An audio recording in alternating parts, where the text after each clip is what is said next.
Folktales. Don't forget to subscribe. Johnny and the Sneezing Mountain. In a small, peaceful town called Willow Creek, there stood a tall, beautiful mountain. It was so high that its peak touched the clouds.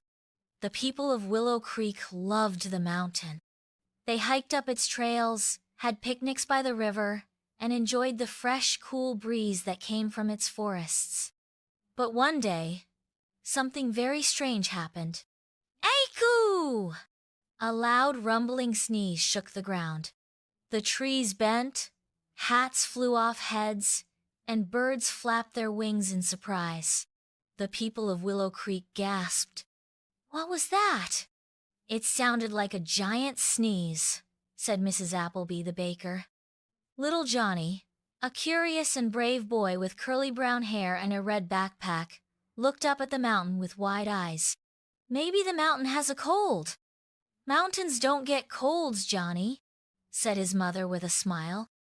"But something very strange is happening." That night, the sneezing happened again. H-coo! The windows rattled, the chickens clucked in fear, and Johnny's dog, Max, dove under the bed, his tail trembling. "I have to find out what's going on," Johnny said. He put on his red boots, grabbed his backpack, and called for Max. "Let's go on an adventure." The next morning, Johnny and Max set off toward the mountain. As they walked up the winding path, Johnny noticed something strange. There was trash everywhere. Empty bottles, plastic bags, old shoes, candy wrappers, and even a broken bicycle covered the grass and trees. A soda can rolled past Johnny's feet as the wind blew. "Oh no!" Johnny frowned. "People have been throwing trash all over the mountain." Max barked and sniffed at a pile of papers. Just then, another huge sneeze shook the ground. "Ah! Coo!" Johnny fell backward onto the grass, and Max's ears flopped as the wind whooshed past. "The mountain is sick!" Johnny exclaimed. "It's sneezing because of all this garbage." Johnny ran back to town as fast as he could. He rang the big bell in the town square. Ding, ding, ding! The townspeople gathered around. "What's wrong, Johnny?" asked Mr. Brown, the librarian. "It's the mountain," Johnny panted. "It's sneezing because it's covered in trash. We need to clean it up." But instead of agreeing, the townspeople chuckled. "Johnny, mountains don't sneeze," said Mr. Patel, the grocer. "Maybe it's just the wind," said Mrs. Appleby. "Or maybe it's the trees shaking," said old Mr. Johnson. Johnny shook his head. "No, really, I saw it. There's trash everywhere. The mountain is sick." The mayor patted Johnny on the head. "That's a nice story, Johnny, but mountains don't get sick. Now, run along and play." Johnny sighed. "Why won't they listen?" he whispered to Max. Max wagged his tail and barked. He believed Johnny. That night, the sneezes were louder than ever. H-coo! The whole town shook. Windows flew open, fences tumbled down, and the mayor's hat blew straight into the river. The townspeople ran out of their homes in panic. "What is going on?" cried Mrs. Appleby. "Ah, coo! Ah, coo!" The sneezes were coming closer and closer, and the wind was stronger than ever. Then, the people heard a loud crack. A giant tree near the river snapped in half and fell with a thud. Now, everyone was scared. "The mountain is sneezing," the mayor gasped. "Johnny was right." Johnny crossed his arms. "I told you." The mayor turned to Johnny.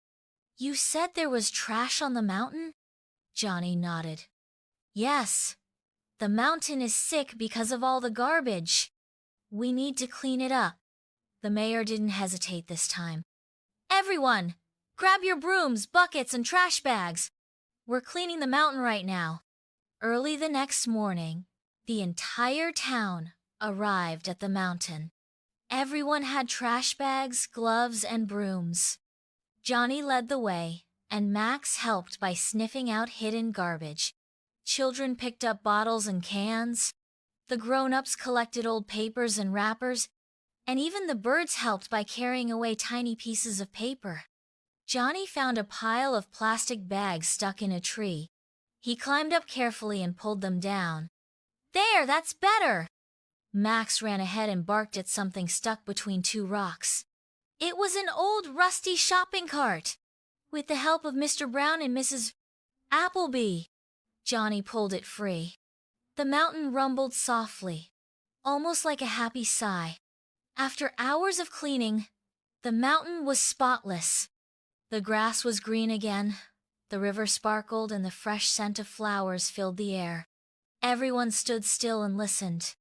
Would the mountain sneeze again? Silence. Then, a gentle breeze rustled the leaves. The mountain let out a deep sigh. Ah, Johnny grinned. We did it!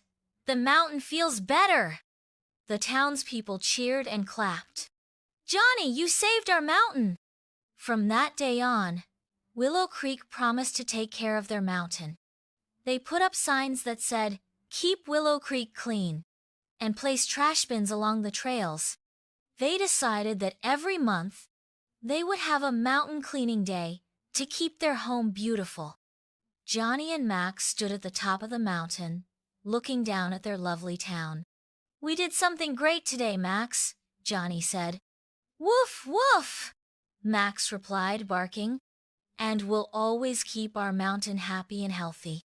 Max wagged his tail, and the mountain stood tall and proud, never sneezing again. Even when people don't believe you at first, never stop telling the truth. If you see a problem, speak up and keep trying to help. Taking care of nature is everyone's responsibility. When we respect our environment, we help keep our world clean, healthy, and happy. Hug Tips. Don't forget to subscribe.